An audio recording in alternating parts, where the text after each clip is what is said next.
Welcome back everyone. Today is the last lecture on pair of linear equations in two variables. After that, the lectures uploaded in this chapter will be of the solutions of exercises. So to start with, today we will be discussing mainly some equations reducible to a pair of linear equations in two variables.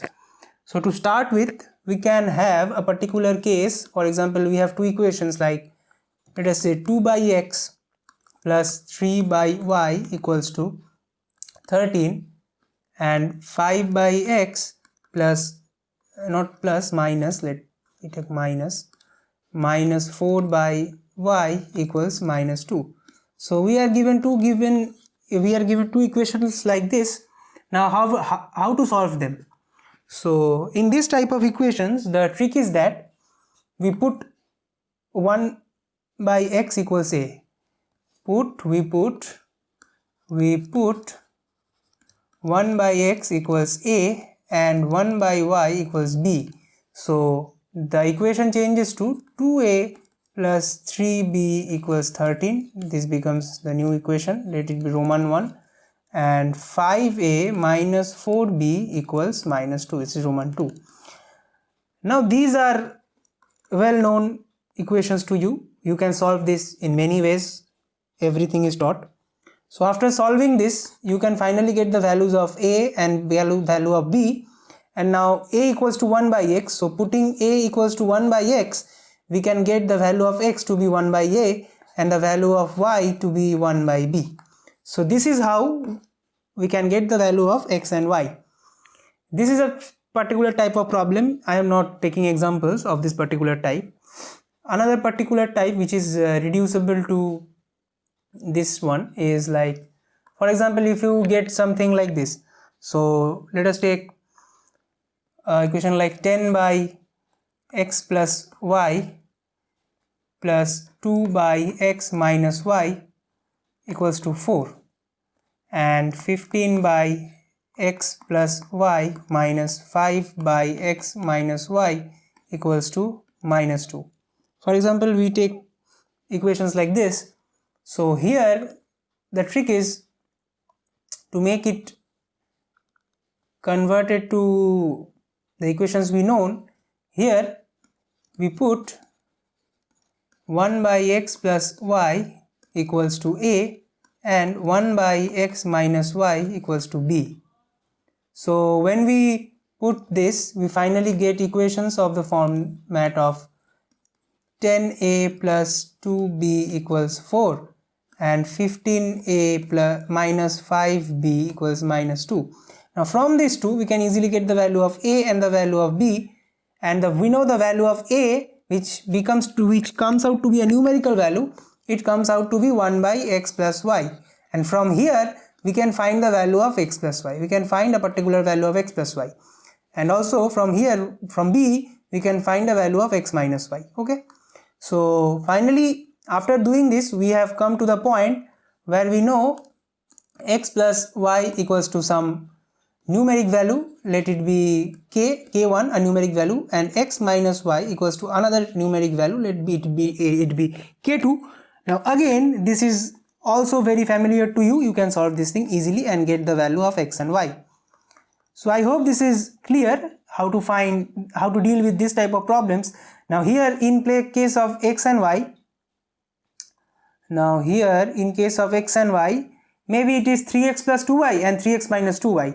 So basically similar format problems are there in NCERT. You can deal with this. I will take only one particular example in this lecture series. So let us take the example. Let us take this example. This is a good example. A boat goes 30 km upstream and 44 km downstream in 10 hours, and in 10 hours it can go, oh wait a second, 10 hours, this is 13. Okay, this is 13. Let me just, okay. So a boat goes 30 km upstream and 44 km downstream in 10 hours, and in 13 hours it can go 40 km upstream and 55 km downstream. Determine the speed of boat and that of the boat in still water. Okay, so now before approaching the problem, I want to give you a concept about upstream and downstream. So let us do that thing first. So what I want to tell you is that, for example, we have, this is a river, okay, and the river is flowing like this. Okay, so the river is flowing in this direction with speed y km/h, okay, let's say, and there is a boat, which is along the direction, of the stream, and its own speed. For example, if the river was still, if the river was not moving, then x km/h, then the speed of the boat, this is the speed of the boat in still water. So when the river was not moving, the speed of the boat was x km/h, and the river now is moving with the speed of y km/h, and they both are in the same direction. Then this situation is termed as downstream condition. Downstream, STREAM, downstream, and in this case the actual speed of the boat is x plus y, because if the water was not moving, then the boat was going to move with the speed of x. Now the river is also moving, so there is an additional speed of the river along with the boat, so the speed is x plus y km/h. Now coming to the second condition, which is the upstream condition. What is upstream condition? So for example, this is the river, and the river is flowing in this direction. For example, the river is flowing in this direction with y km/h, and we have a boat, okay, which is now flowing in opposite direction, in this direction, with x km/h. Now x km/h, as you already know, x km/h, it is the speed of the boat in still water. Now if the water was still, the boat was going to move in this direction with x. Now there is an additional speed of y km/h in opposite direction. So this situation is first of all termed as the upstream condition.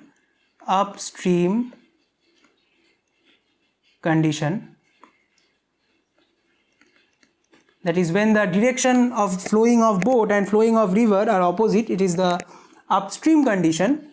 And here the actual speed of boat here is x minus y km/h. I hope this is clear, what is upstream and downstream. Now going back to the problem, this was the problem. So a boat goes 30 km upstream and 44 km downstream in 10 hours. In 13 hours it can go 40 km upstream and 55 km downstream. Determine the speed of boat and that of boat in still water. Okay. So what are the condition statements? These are the condition: a boat goes 30 km upstream and 44 km downstream in 10 hours. This is the first condition, and in 13 hours it can go 40 km upstream and 55 km downstream. This is the second condition, and what we are asked, that is the speed of boat, let it be x, and speed of, speed of water, okay, let this be y, and the speed of boat in still water, let this be x. Now for upstream condition, speed of boat equals x minus y km/h, and for downstream the speed of boat is x plus y km/h. Now here the conditions are basically of kilometer, that is distance, and time and speed also. So basically we have to equate them from the relation that distance equals to speed into time, or time equals to distance by speed. So here I think the more convenient would be using time equals to distance by speed, because we are given here 10 hours and 13 hours clearly. So from the first condition, let us try to make a equation out of that. a boat goes 30 km upstream and 44 km downstream in 10 hours. So from condition 1,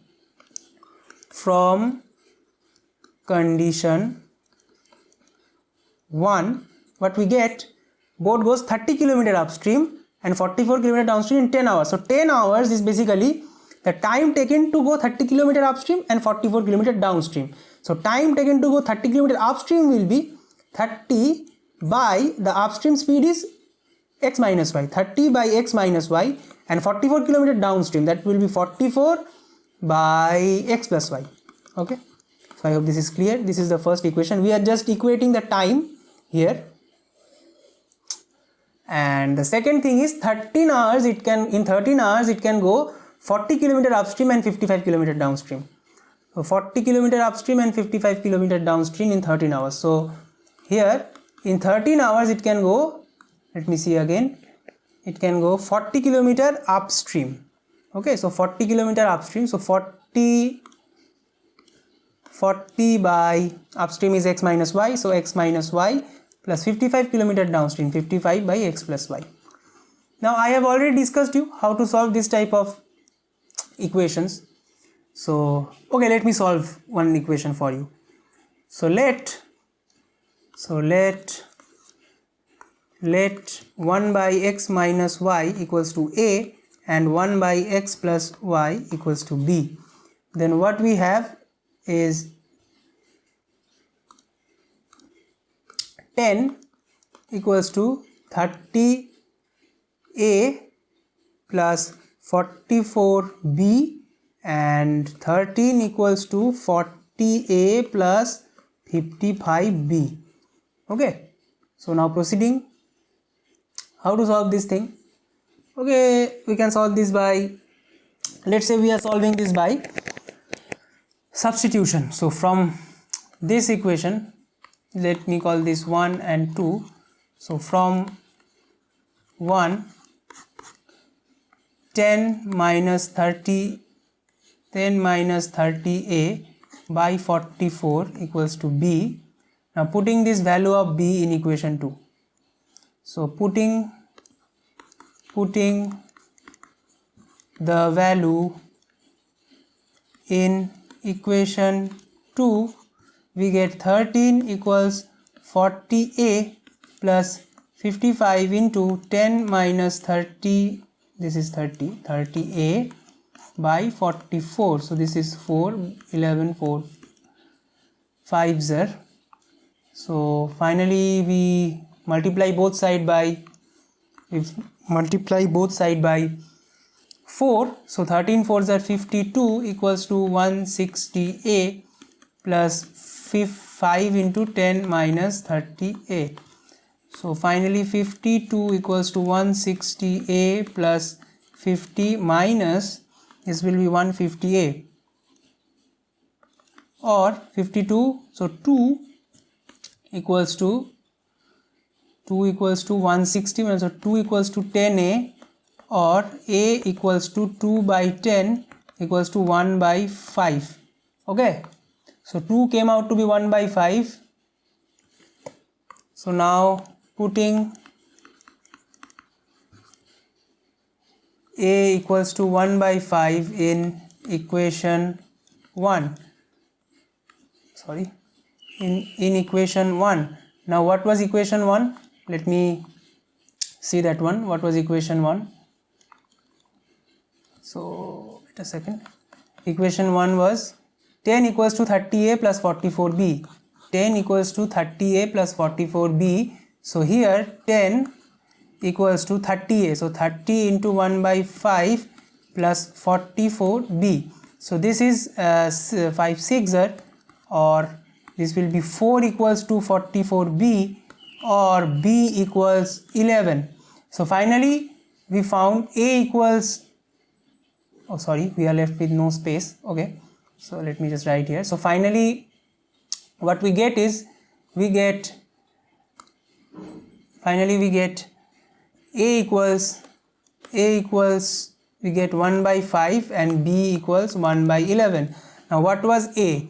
A was x minus y. So x minus y equals to sorry, a was 1 by x minus y. Okay, 1 by x minus y was a. We took 1 by x minus y equals to a. So finally 1 by x minus y equals to 1 by 5, and 1 by x from b we get, this is becoming a bit clumsy, let me write this in a better way.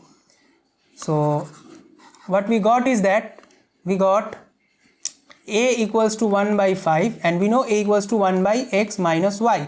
So finally what we get, x minus y equals to 5, and from b what we get, b equals to 1 by 11, and b equals also 1 by x plus y. So it implies, sorry, a phone call was there. So it comes out to be x plus y equals to 11. Now we have to solve these two equations. So x minus y equals to 5 and x plus y equals to 11. Just adding them now, adding them. So adding them, what we get, x plus y plus x plus x minus y. So x minus y plus x plus y equals 16. So minus y gets cancelled, and finally what we get is that 2x equals to 16. So here it implies 2x equals to 16, and finally x equals 8.